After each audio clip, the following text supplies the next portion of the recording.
Hello बच्चों, आज मैं थोड़ा सा एक इम्पॉर्टेंट टॉपिक आपके लिए लेकर के आया हूँ, है ना। जो कि ये टॉपिक आपका बेसिक है, बेसिक ग्रामर है।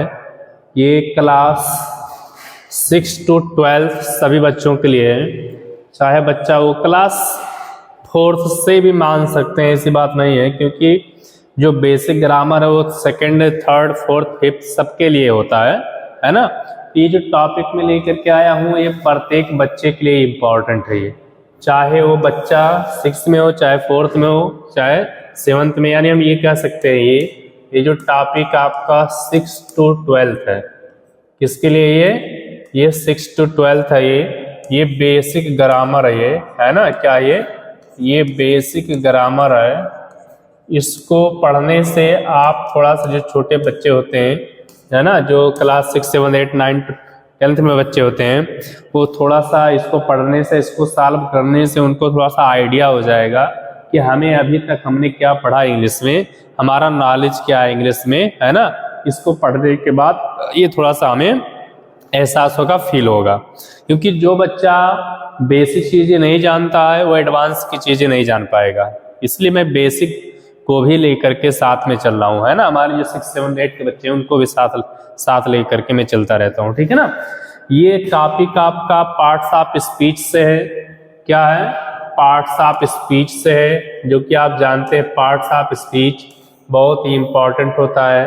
ये मान के चलिए कि जो बच्चा पार्ट्स ऑफ स्पीच नहीं जानता है वो समझ जाइए कि वो कुछ भी नहीं जानता है। ये भी मैं बता दे रहा हूँ, पार्ट्स ऑफ स्पीच जानना मस्ट है, क्योंकि पार्ट्स ऑफ स्पीच का ही पार्ट्स ऑफ स्पीच ही जो है इंग्लिश का क्या है, मेन स्ट्रक्चर होता है ना। पार्ट्स ऑफ स्पीच से ही एरर करेक्शन आते हैं। इस पार्ट्स ऑफ स्पीच से एनडीए में तो बहुत सारे क्वेश्चन हर जगह आते हैं, है ना। एनडीए हो गया, कोई भी एग्जाम हो गया, पार्ट्स ऑफ स्पीच से वो आता ही आता है, ठीक है। तो चलिए let's start a new topic, ठीक है, फ्रॉम बेसिक टू एडवांस। कहता पहला क्वेश्चन पढ़ते हैं क्या बाबू? चलिए पढ़िए, आप लोग को कमेंट करके बताइए। इसको आप पढ़िए और कमेंट करके आप बताइए। इसको आप पढ़ते रहिए और कमेंट करके आप मुझे बताएंगे। चलिए बता सकते हैं इसका आंसर क्या होगा? बताइए, कोई बता सकता है कि इसका आंसर क्या होगा? देखिए क्या कह रहा है, a name of particular person place is called. बताइए क्या कहलाएगा? किसी पार्टिकुलर पर्सन, आप पढ़े हैं का नाउन के प्रकार पढ़े हैं, 5 प्रकार के नाउन के प्रकार होते हैं। 5 प्रकार जो नाउन प्रकार होते हैं, बताइए क्या होता है? कॉमन नाउन क्या होता है? प्रॉपर नाउन क्या होता है? नाउन तो जानते हैं, नन ऑफ दिस। किसी पार्टिकुलर पर्सन प्लेस की बात करेगा बाबू, है ना। अगर मैं यहाँ पर मैं एक बार थोड़ा सा, मैं 1 मिनट के लिए मैं नाउन का काइंड्स ऑफ में नाउन की मैं थोड़ा सा बात कर लूँ, है ना। थोड़ा सा मैं जो है यहाँ पे काइंड्स ऑफ नाउन की मैं अगर बात करूँ तो कितने प्रकार के होते हैं आप जानते हैं। पहला प्रॉपर नाउन होता है, बस थोड़ा सा ज़्यादा समय नहीं रहेगा। प्रॉपर नाउन होता है, कॉमन नाउन होता है, ठीक है। उसके बाद आपका क्या होता है? उसके बाद आपका कलेक्टिव नाउन की बात कर दे रहा हूँ मैं, कलेक्टिव नाउन होता है। चौथे की मैं बात करूँ तो आपका क्या होता है? ऑब्स्ट्रैक्ट नाउन होता है, ऑब्स्ट्रैक्ट नाउन होता है। 5वें की मैं बात करूँ तो मटेरियल नाउन होता है। सही है कि नहीं? ये देखो आपके सामने मैंने लिख दिया। प्रॉपर नाउन जो होता है ये पार्टिकुलर पर्सन प्लेस होता है, पार्टिकुलर पर्सन प्लेस होता है, पार्टिकुलर पर्सन प्लेस होता है आपका, ये पार्टिकुलर पर्सन प्लेस होता है, ये आपका पार्टिकुलर पर्सन प्लेस होता है। कॉमन नाउन में क्या होता है? कॉमन थिंग होता है। इसमें क्या होता है? कोई कॉमन थिंग होता है ना। कलेक्टिव में क्या होता है? एक ग्रुप ऑफ होता है इसमें, है ना, ग्रुप ऑफ थिंग, है ना। ऑब्स्ट्रैक्ट में क्या होता है? ये क्या करते हैं? फील करते हैं। इसमें चीज़ों को हम क्या करते हैं? फील करते हैं। मटेरियल क्या होता है? मैटर होता है ना। जानते हैं सॉलिड लिक्विड जो गैस होता है। तो ये अब पार्टिकुलर पर्सन प्लेस की बात कर रहा है तो जाहिर सी बात है प्रॉपर नाउन आपका जाएगा। क्या हो जाएगा बाबू? Proper noun. इसको आप लिख लेंगे शॉर्ट टर्म में, अपने आप आपका लर्न हो जाएगा। इसमें कह रहा सिटी। सिटी बताइए कौन सा नाउन है? सिटी बताइए कौन सा नाउन है भाई? यहाँ पे ना तो किसी पार्टिकुलर सिटी का नाम दिया, ना तो यहाँ पर कोई कलेक्शन का काम हो रहा है, ना तो फील हम करने की बात कर रहे हैं, तो कोई मटेरियल है। तो बच्चा क्या कॉमन नाउन, भाई सिटी क्या कॉमन नाउन आपका कहाँ गया, ये बी आंसर आपका गया। सिटी आपका कौन सा नाउन है, कॉमन नाउन, इसलिए मैंने उसको आपको लिख दिया यहाँ पर सामने। सिटी कौन सा नाउन है, कॉमन नाउन है। पेशावर इन ग्रामर इज, अब पेशावर एक स्पेसिफिक नेम है, पेशावर एक स्पेसिफिक नेम है। किसी स्पेसिफिक नेम के लिए किसका यूज करते हैं, प्रॉपर नाउन का यूज करते हैं। स्पेसिफिक नेम के लिए किसका यूज करते हैं बाबू, प्रॉपर नाउन का यूज करते हैं। देख लो, चाहे वो स्पेसिफिक नेम हो चाहे कोई पार्टिकुलर नेम हो, उसी को हम क्या कहते हैं, प्रॉपर नाउन कहते हैं। ठीक है ना। The names of months of year are called, महीनों के नाम को क्या कहते हैं। महीनों के नाम का मतलब जैसे मान लो कहीं लिखा है जनवरी लिखा है, कहीं क्या लिखा है आपका जनवरी लिखा हुआ है, तो इस जनवरी को क्या कहेंगे, या फरवरी लिखा हुआ है तो इस फरवरी को क्या कहेंगे, या मार्च लिखा है तो इस मार्च को क्या कहेंगे। इस महीनों के नाम को क्या कहते हैं बताइए, आर्टिकल कहते हैं, कॉमन नाउन कहते हैं, प्रॉपर। भाई महीनों का नाम दे दिया। अगर मैं सिर्फ मंथ की मैं बात करता, सिर्फ मंथ, तो मंथ आपका कॉमन नाउन है, मंथ आपका कॉमन नाउन है। लेकिन यहाँ महीनों का नाम दे दिया, मतलब जनवरी फरवरी का नाम दे दिया, महीनों के नाम की बात कर रहा हो, है ना। जब महीनों के नाम की बात करेगा तो वो proper noun. The names of mountains, rivers, hills, seas, river and days of the week are called. बताइए इसको क्या कहते हैं भाई। चाहे किसी नदी का नाम हो गया, चाहे किसी हिल का नाम हो गया, सिर्फ स्पेसिफिक नेम नहीं हो जाएगा। डे ऑफ द वीक मतलब जैसे मान लो संडे हो गया, संडे आपका मंडे हो गया, संडे हो गया, मंडे हो गया। अगर मैं किसी रिवर की मैं बात करूं, जैसे मान लो आपका गंगा हो गया, है ना, इस तरह से।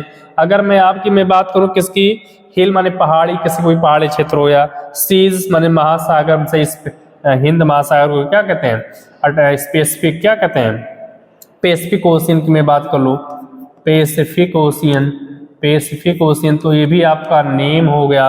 रिवर हो गया, कोई चीज नहीं है ना। तो इस तरीके के नाम को हम क्या कहते हैं कि नाम है तो प्रॉपर नाउन है भाई, नाम है तो प्रॉपर नाउन कन्फर्म है।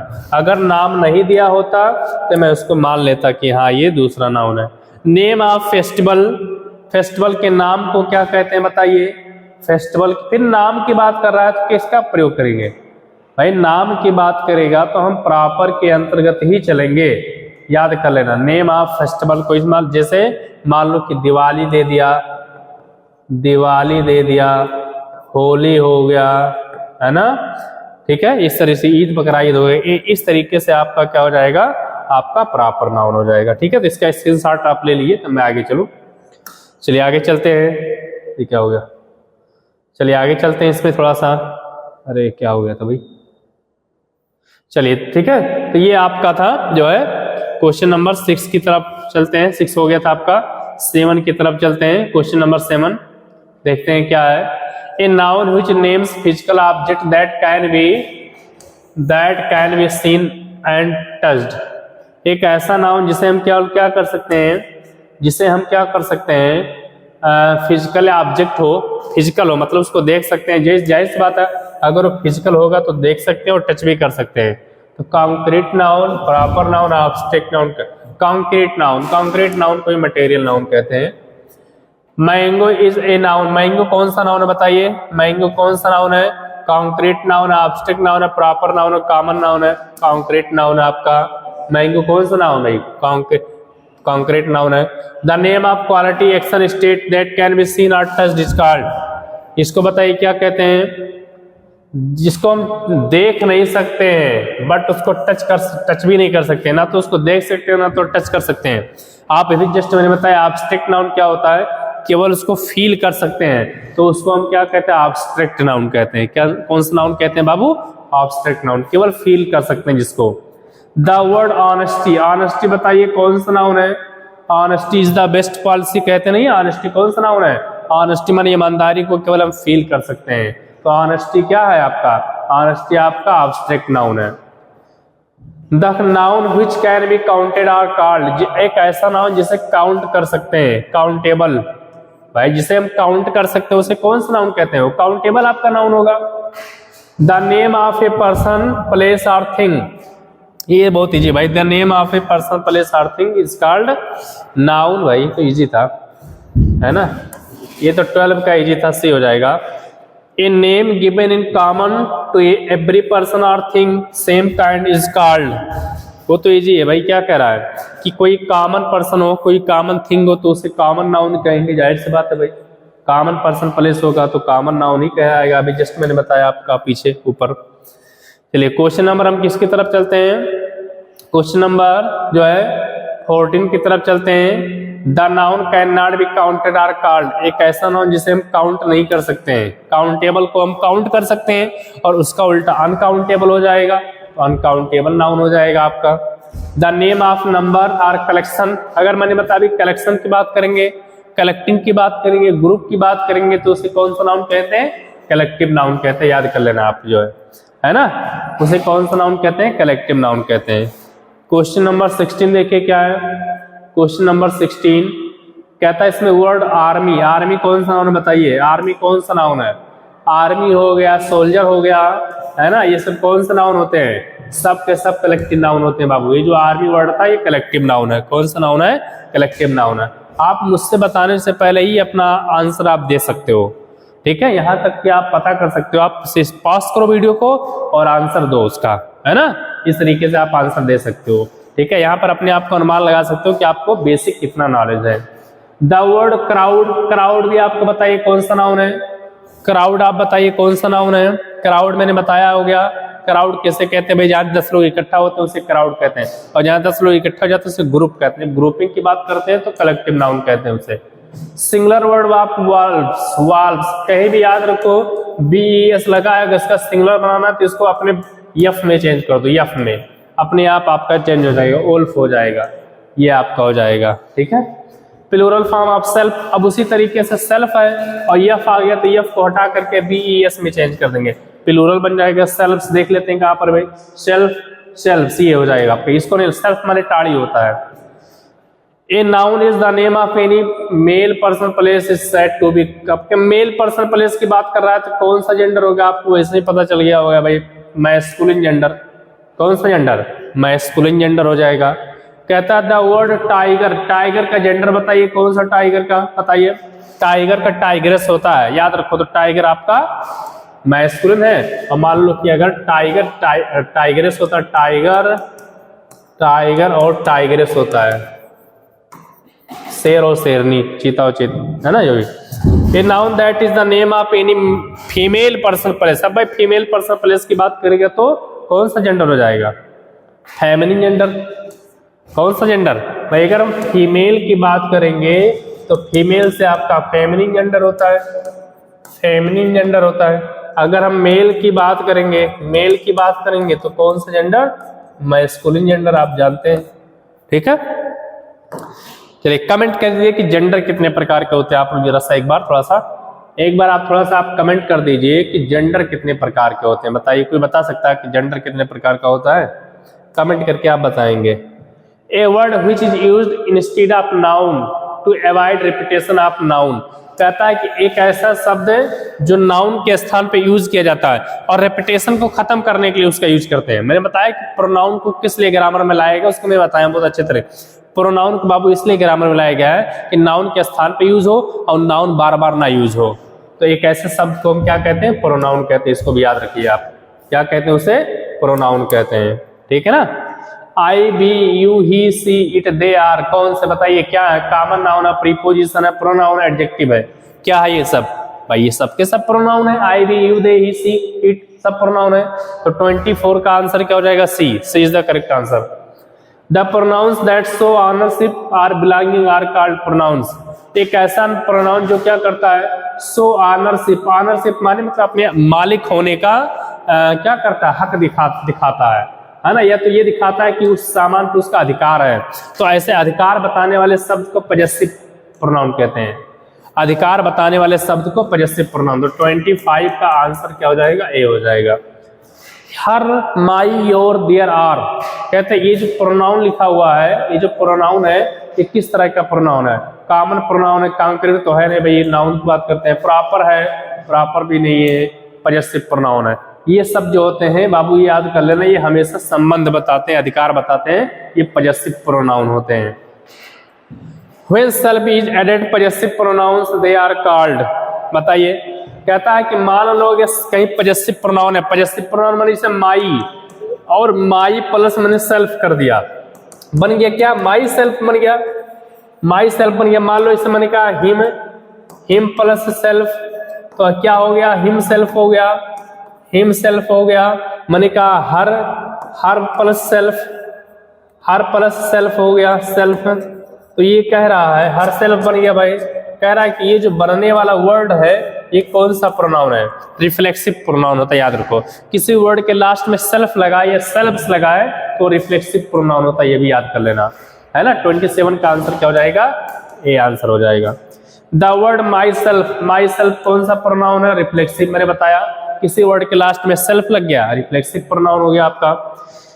मी, mine, we, us, our, ours, are, कैसे प्रोनाउन है ये बताइए। एक अच्छा प्रोनाउन क्या, पर्सन पूछ रहा है यहाँ पे, बताइए और कमेंट कीजिए कितने पर्सन होते हैं भाई। आप जानते हैं फर्स्ट, सेकंड, थर्ड, है ना। फर्स्ट माने कि मैं बोल रहा हूँ I or we, first person, you सुन रहे हो तो आप सेकंड पर्सन हो, जिसके बारे में बात करते हो थर्ड पर्सन होता है। तो ये सब देखो ये किसके फैमिली है, आई और बी का ही फैमिली है।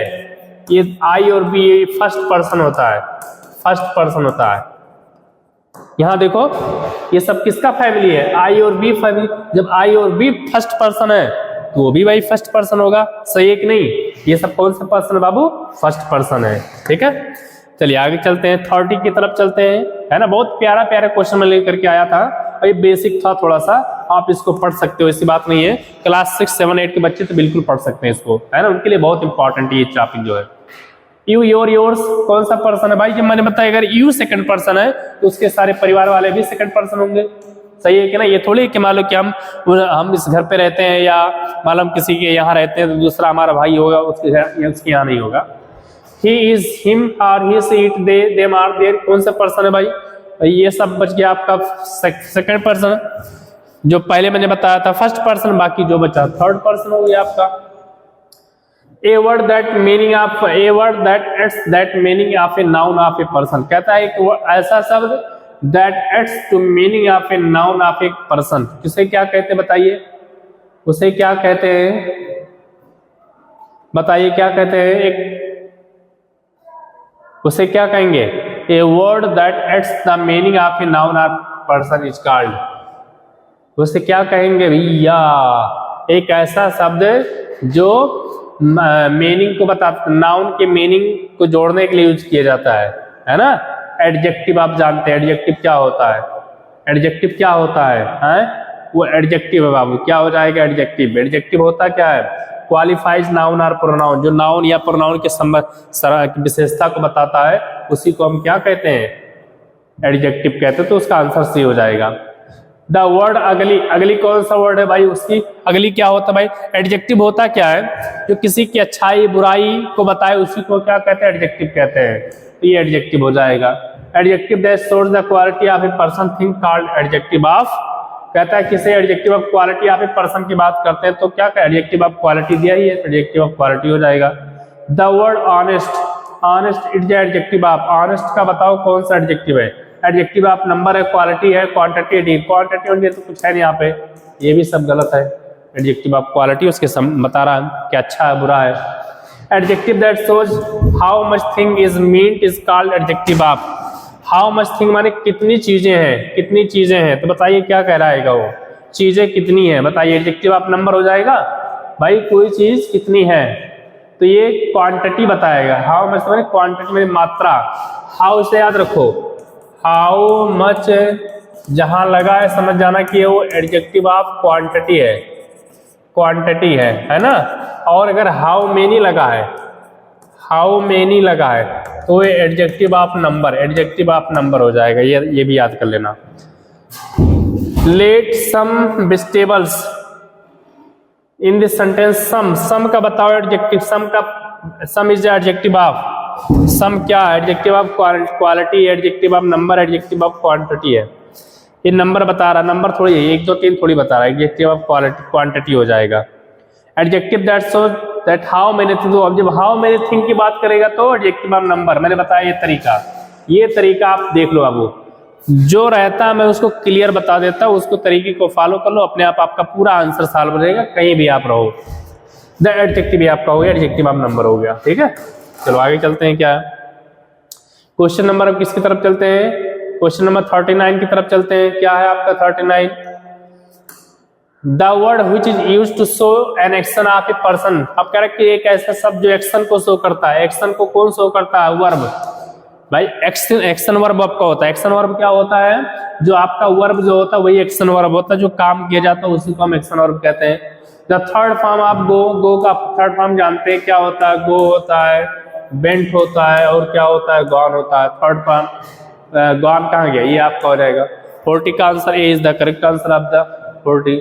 The verb in which the action of the verb passes from subject to the object is called, उसे क्या कहेंगे हम बताइए, एक्शन ऑफ द वर्ब होगा और उस सब्जेक्ट टू द ऑब्जेक्ट होगा, मतलब उसके पास क्या होगा, ऑब्जेक्ट होगा।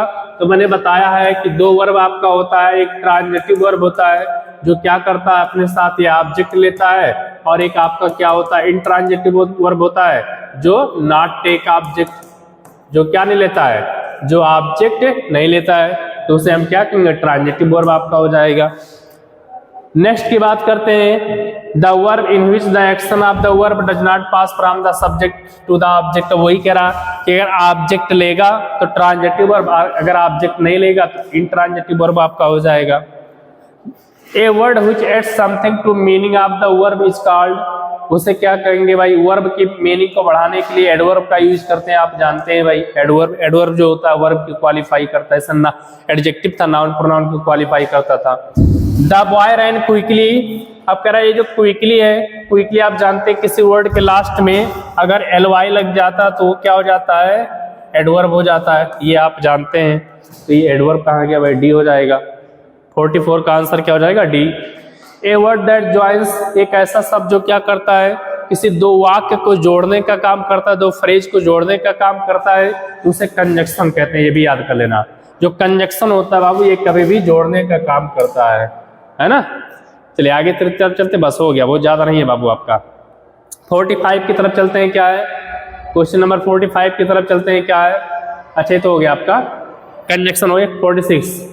46 देते हैं, there were 2 cats and 3 dogs in this sentence the word and, कह रहा एंड का बताओ पार्ट्स ऑफ स्पीच क्या है, एंड का पार्ट्स ऑफ स्पीच क्या है, एंड का पार्ट्स ऑफ स्पीच कंजक्शन। भाई एंड क्या करता है, दो सेंटेंस को जोड़ने का काम करता है। द वर्ड राइमिंग, तो राइमिंग दे दिया भाई, सलाइट का राइमिंग वर्ड क्या होगा, सलाइट का साइट, राइमिंग वर्ड्स क्या होता है जो सेम साउंड आए। Rhyming pairs, kite bite, no one, back, kill, wrong on, नहीं काइट बाइट ये सही है, काइट बाइट ये सही है आपका, ठीक है।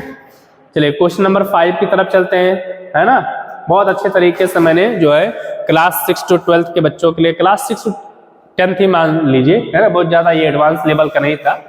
ये मान के चलिए ये बच्चा जो देख लेगा इस वीडियो को, निश्चित तौर से क्लास 6, 7, 8 के बच्चे निश्चित तौर से इनका बहुत कुछ प्रिपेयर हो जाएगा। You dash run fast to win the race, कहता है you can not, you may, you should run fast to win the race, कह रहा है कि तुम्हें तेज दौड़ना चाहिए रेस को जीतने के लिए। बी डैश, अब यस्टरडे की बात कर रहा है, और यस्टरडे जब भी बात करेगा तो ये पास्ट को शो करता है, इसको शो करता है पास्ट को, तो पास्ट ये B2 हो जाएगा आपका, प्लेट हो जाएगा, ठीक है। प्रिपेयर बाय मिस्टर इंग्लिश वाले सर, मतलब मेरे द्वारा ये तैयार किया गया था। ये क्वेश्चन को मैंने स्वयं बनाया था, ठीक है ना। ये बहुत ही अच्छा क्वेश्चन था बाबू, निश्चित तौर से अगर मैं बात तो बहुत ज्यादा नहीं तो 6 to 12 के लिए तो ये इम्पोर्टेंट था कहीं ना कहीं, कि जो बच्चे इसको देख लेंगे बेसिक कन्फर्म उनका कुछ ना कुछ प्रिपेयर हो जाएगा, पार्ट्स ऑफ स्पीच तो उनको कुछ समझ में आ ही जाएगा, है ना। तो ये रिस्पांसिबिलिटी बनती है बाबू कि इस वीडियो को आप पूरा का पूरा देखिए, वॉच कीजिए, शेयर कीजिए मेरे वीडियो को, सब्सक्राइब कीजिए, बेल आइकन दबाना मत भूलिए। Okay, thanks to all of you, best आप लोग पढ़ते रहिए बच्चों, ठीक है, कीप रीडिंग।